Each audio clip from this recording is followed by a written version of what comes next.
Hey Sagittarius, welcome to your December tarot session, and thank you so much for joining me today and for your patience. I really appreciate it. I'm gonna dive right in. I'm very excited to be here with you today. So let's start, as always, by picking the general energy for the month ahead. December, what is Sagittarius? Supportive card. Your guide, your anchor for December, Sag.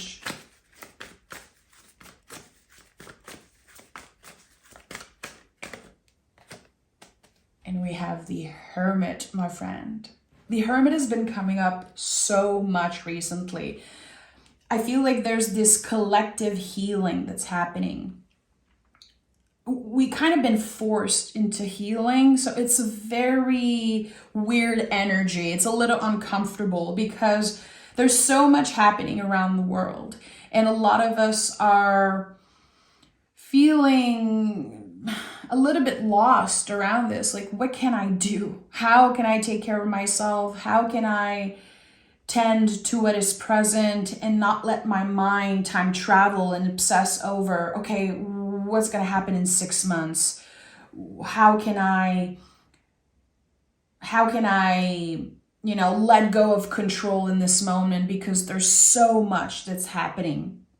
The Hermit says, your lantern is guiding you to the next step, and it contains the star of the star card, this healing energy that is so potent, that is so magical.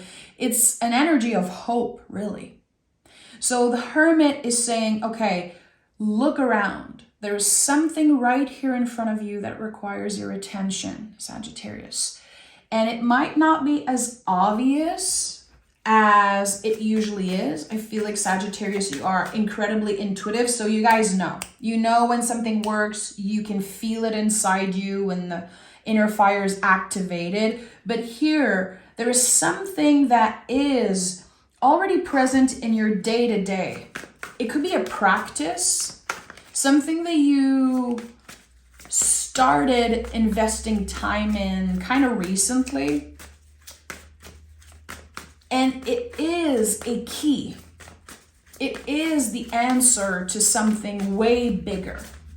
So I don't know what it is. It's going to be different for each and every one of you, but it is part of your healing journey and also a collective healing.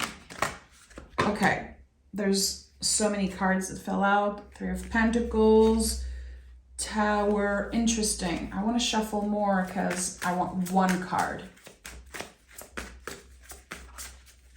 So it makes sense with the 3 of Pentacles that you've been collaborating with Spirit, maybe collaborating with other people.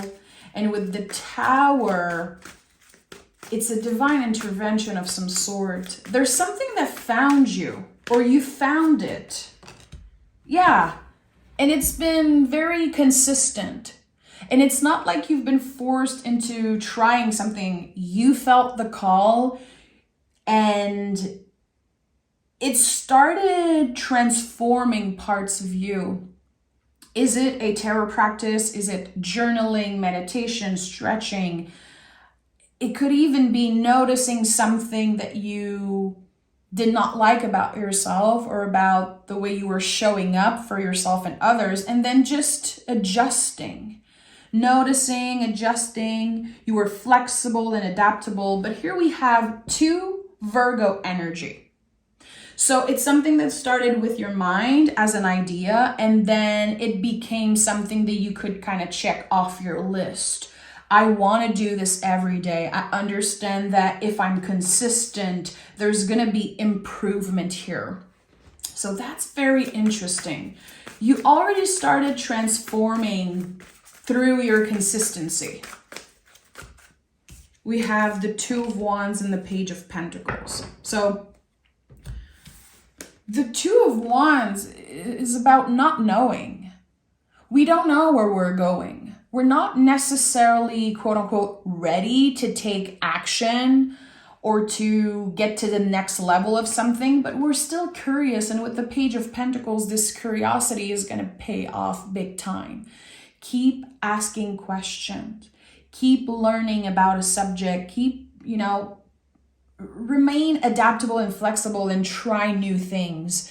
Add new things. And I would say be a little bit more flexible with that schedule, because that's the thing with this consistency here. We don't want to pressure ourselves. We don't want to feel like we're failing or letting ourselves down if we're taking a day off.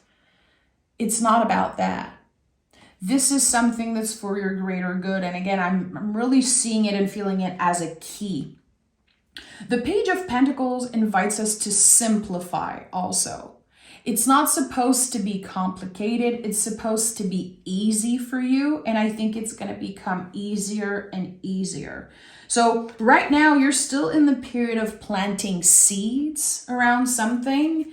And you're going to have to trust.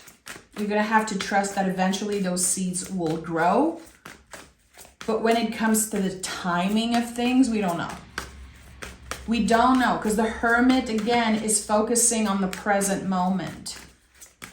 The quality of presence and the quality of how you plant those seeds. Again, how present are you with this practice? Very interesting. The Strength card is here. At the heart of the reading, we have the Seven of Cups. Give me one card at a time, please. One card.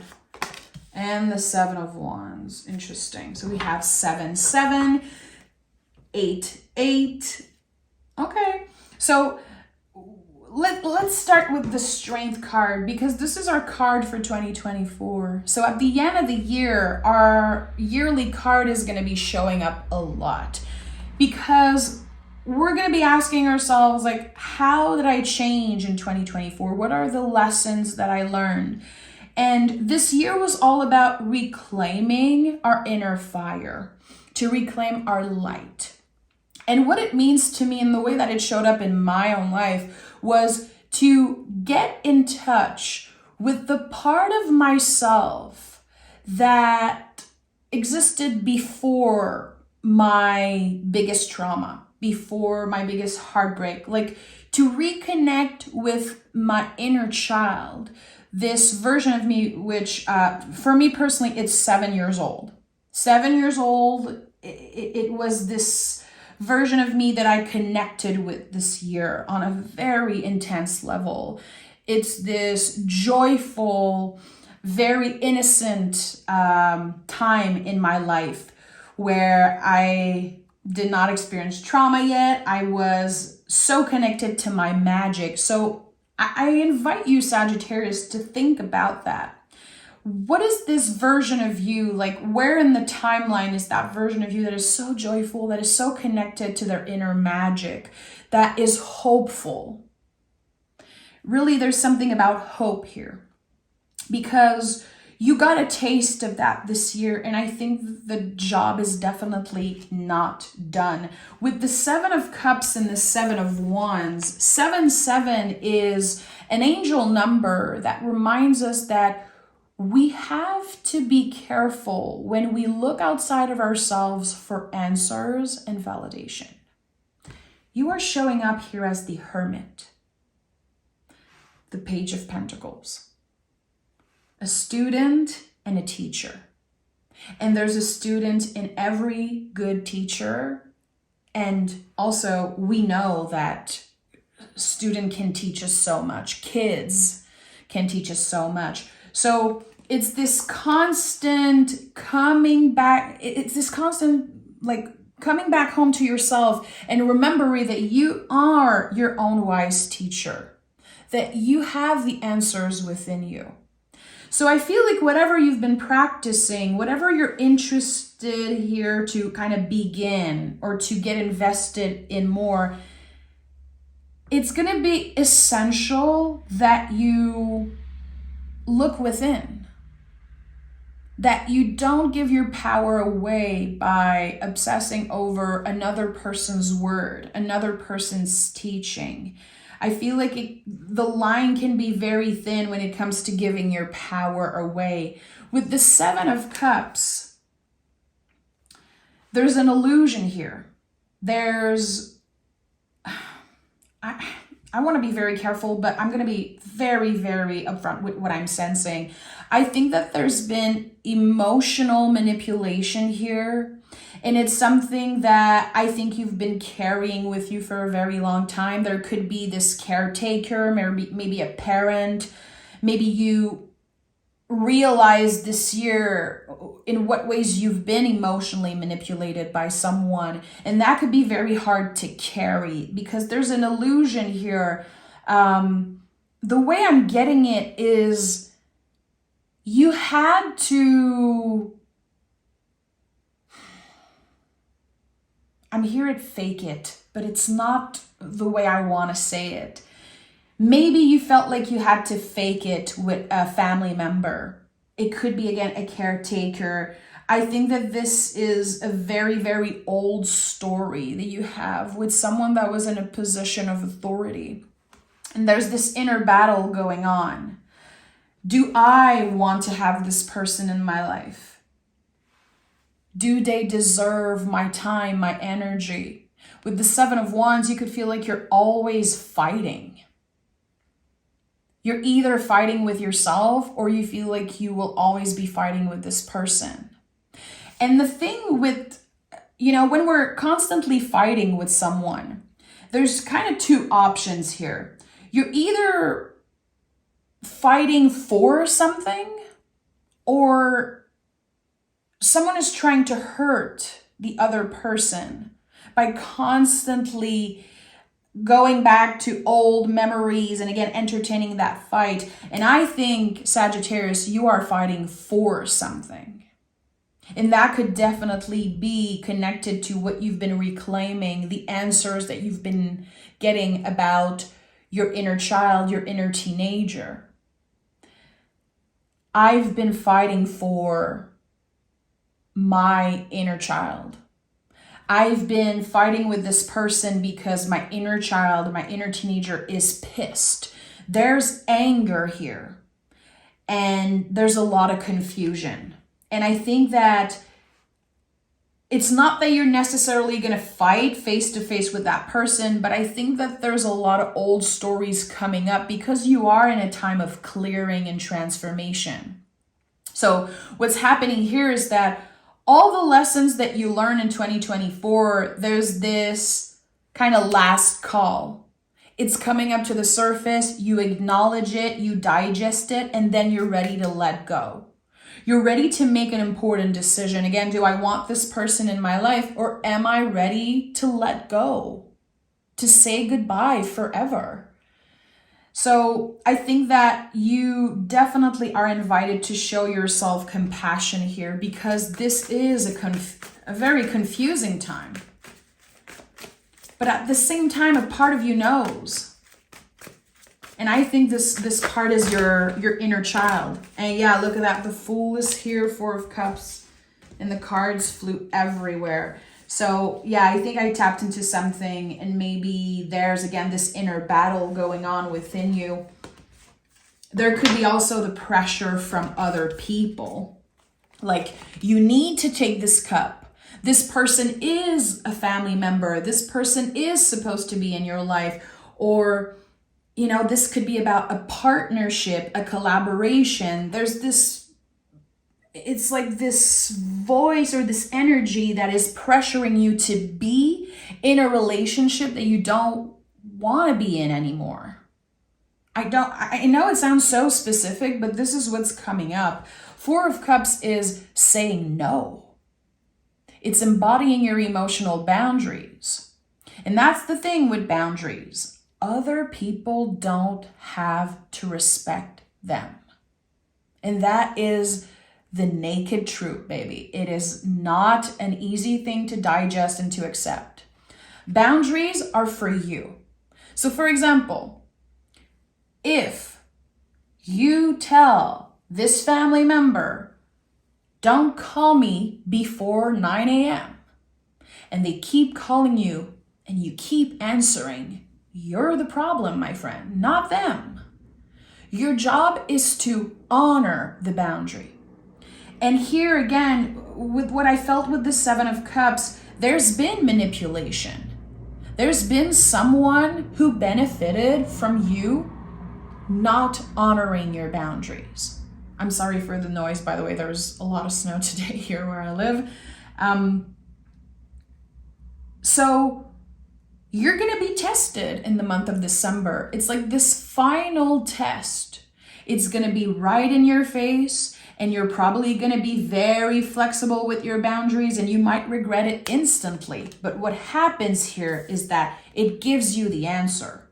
It shines a light on where this went wrong, what you've been doing wrong, so you're able to take accountability and say, okay, I've been pissed at them, but I've been, again, answering, for example, before 9 a.m. I haven't been honoring my boundaries. I've been saying yes sometimes. I've been maybe people pleasing, trying to make someone feel comfortable, wanted to do the quote unquote right thing. But by doing that, you abandon yourself, Sag. You've abandoned yourself a few times this year because I feel you probably wanted to, again, do what was right, make another person feel good. And with the Fool, I'm so happy to see this card for you. I am so happy, Sagittarius, because this is the ultimate new beginning. You are done people pleasing. You are done making yourself feel uncomfortable, sad, and just, dwelling in that confusion to make another person feel good. You're done with that. So there is something here that begins again, and there's more confidence in your choices, how you embody your boundaries. And this, in some way, and I don't know how, is connected to a daily practice that you've incorporated this year. And I'm not sure that you know how important that was. And it could just be about you opening yourself more. I've seen this so many times in the Sagittarius readings this year, how you guys are becoming more and more magical with each day. And if I could choose one card for Sagittarius in the month of 2024, it would be the Queen of Wands, the Witch of the Tarot. You've been learning to trust your intuition and also to tap into your inner magic. I know my worth. I know how magical I am. And I don't have energy to waste on what makes me feel small, what makes me feel unappreciated. So what is the Fool opening Sagittarius to? Okay, look at that. We have the Three of Wands. And I told you with the Two of Wands, you're not necessarily ready yet, but by the end of December, there's a clear new beginning. Three of Wands is connected to Aries, the first sign of the zodiac. So we're talking about the ultimate new beginning here.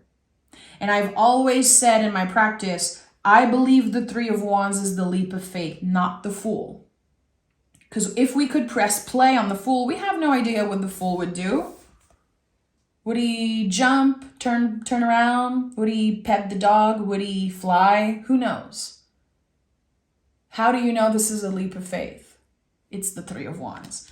In the Two of Wands, there's one wand in the ground and one wand that isn't rooted yet. Here we have 3 wands rooted in the ground. So the Two of Wands is when we're, preparing a soup, adding all the ingredients, and Three of Wands is like, I'm ready to eat that stuff. This is going to be so good. I took my time. It smells good. It's exciting. Let me take a leap of faith here and just try something different. You have been learning again to trust your inner magic, your inner wisdom. So it's going to be so much easier for you in 2025 to try new things, to constantly say yes to yourself as you are saying no to what doesn't serve you, what doesn't match your energy. So I feel like this whole year has been a huge clearing, definitely one of the deepest healing years for you ever. And I think that 2025 is gonna surprise you because the way you experience life is gonna be different. You notice the magic, not only within yourself, but you're witnessing it all around you, even in the mundane, even at work, with your day-to-day interaction. And I feel like there could be a big shift that begins in the month of December when it comes to your career, also when it comes to your health, whatever that means for you. I'm never talking about obsessive thinking or perfection. It's not about, an ideal diet and body. It really is about doing what feels right for you because you know yourself, and it's not just emotionally and spiritually, it's also physically. You've been learning to be present and to listen. And when we learn to listen, everything shifts. The way we connect with our vessel, our bodies, the way we interact with others, the way we can really gather information and use it to our advantage. It feels like it's another level for you. But again, I really want you to be compassionate with yourself, Sag, because there is still confusion. And I'm not saying this to scare you, I'm saying this with love, but if you felt like you've been manipulated by a caretaker or someone, in a relationship, I think your intuition is right. And I think that there is something here that says, look within, you know the answer. You know it. It's here. You're carrying it in your lantern. Okay, let's pick a message from the Moon Witch Oracle. Is there a specific message for Sagittarius?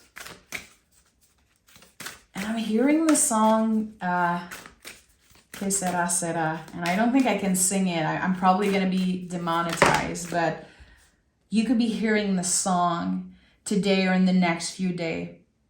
Que Sera, Sera. And I think that there's this message that wants to come through this song. It's like a feeling that will come up.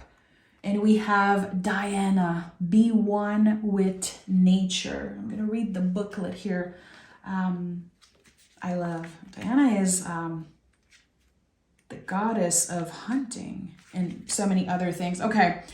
Diana is the Roman goddess of magic, witchcraft, woman, children, wilderness, fertility, and hunting. So again, this message of magic is very important for you. If you are looking for any type of journaling prompts, I would invite you to write about what is magic for me. How am I connecting with my inner magic? How did I cultivate the trust in my magic? Like many goddesses, Diana is one of paradoxes and dualities. Though she is a virgin, she chooses to protect women during childbirth. Even though she is a hunter, she cares deeply for animals. Diana shares the lunar trinity with Selene and Hecate and serves as the patron goddess of witches. So it's just confirming what I felt when I said the card that I'm seeing for you, kind of your card of 2024, through my eyes and my perspective, is the Queen of Wands, which is the Witch of the Tarot. Diana represents the crescent moon and the color white. Diana is a feminist, a protector of women, and a witch. She knows what she wants and she knows how to get it. She is owned by no man. Though a moon goddess, she confidently stands in her 2 feet on the ground. She is a free spirit running in the wild. She is one with nature. Very interesting. And also, Sagittarius, your symbol is the arrow.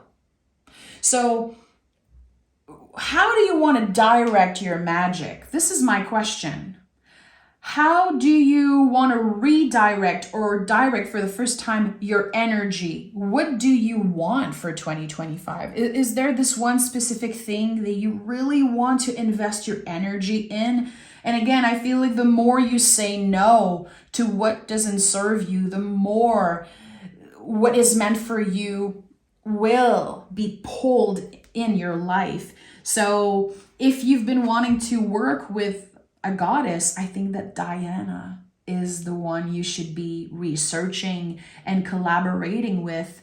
If you own pets, if you have, any type of pets, fur babies, if you connect with animals, Diana could definitely be a goddess that is already very close to you because she is connected to animals in that way. I'm sending so much love, Sag. Again, thank you for your patience. I'm very excited for December to be more consistent on the channel. This is definitely my goal. I appreciate you, and I'll talk to you guys next week.